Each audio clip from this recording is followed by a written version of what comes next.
Puff Daddy, P. Diddy, Sean Combs. Names that defined an era.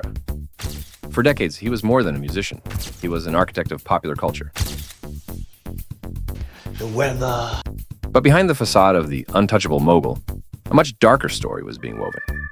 A story that remained in the shadows for years, whispered in the corners of the industry. Today, we dive into the fall of that empire.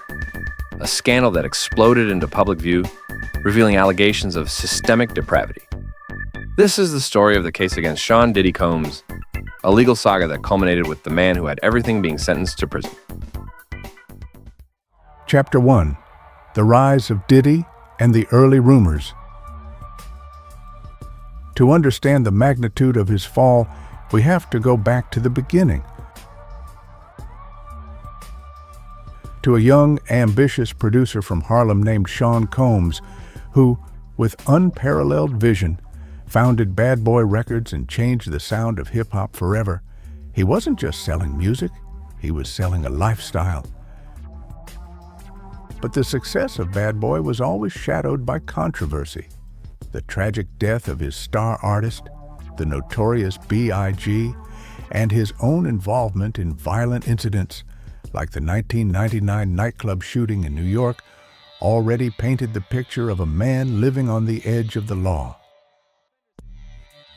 Although he was acquitted in that case, these episodes were the first cracks in his armor. Chapter 2. Cassie's Lawsuit, Opening Pandora's Box. The real earthquake, the one that brought the whole building down, arrived in November 2023. His former partner and protege, the singer Cassie Ventura, broke her silence with a lawsuit that shocked the world. The allegations were horrifying. Years of physical abuse, sexual assault, and trafficking, all under a tight and terrifying grip of control. Cassie's bravery had opened Pandora's box. Her lawsuit wasn't the end of the story. It was the spark that emboldened other victims to step forward and tell their own stories of terror.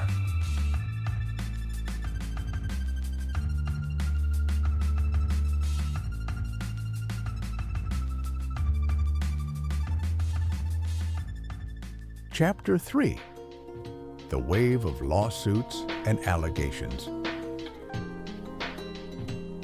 After Cassie, the allegations just kept coming.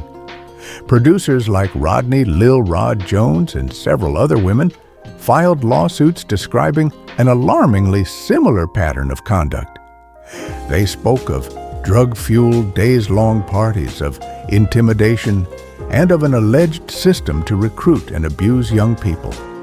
The stories painted a picture of systemic depravity, where power and influence were used as weapons.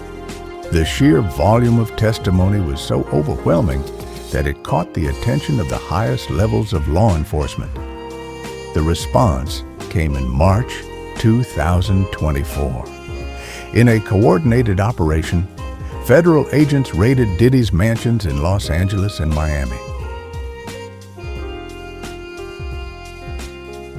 This was no longer just about rumors or civil suits. This was a full-blown federal criminal investigation. Combs's empire was officially under siege.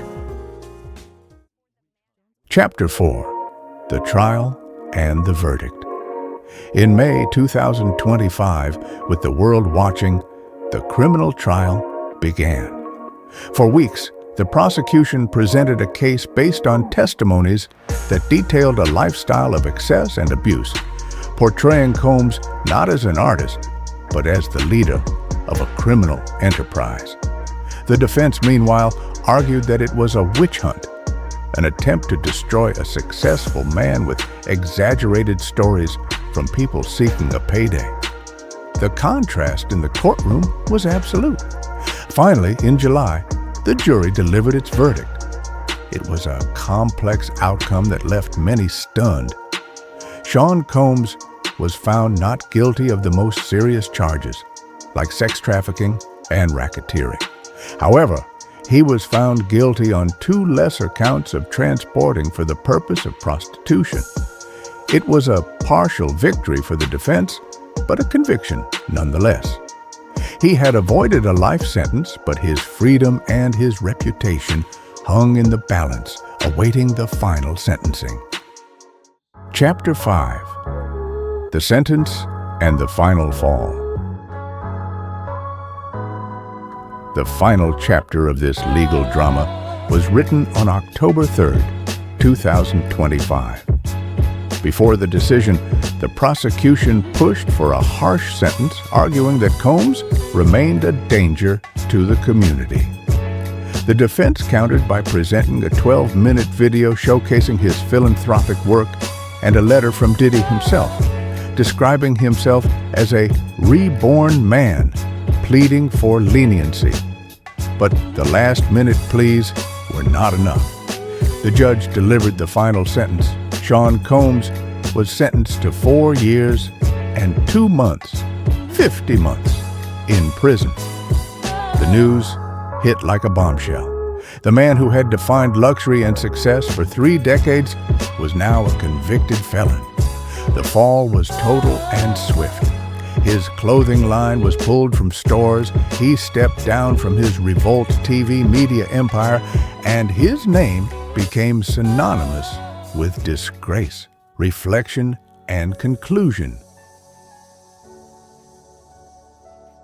The P. Diddy case is a somber reminder of the dangerous nexus of power, fame, and impunity. His story has forced the music industry to look at itself in an uncomfortable mirror, questioning who gets protected and who gets silenced. Now that his immediate legal future is decided and he faces years behind bars, his legacy has been permanently rewritten. He is no longer just the hip-hop mogul, but a cautionary tale of how the greatest empires can fall under the weight of their darkest secrets. But the question remains, has true justice been served? Are you all my personal dreams? What do you think about this case and the final sentence?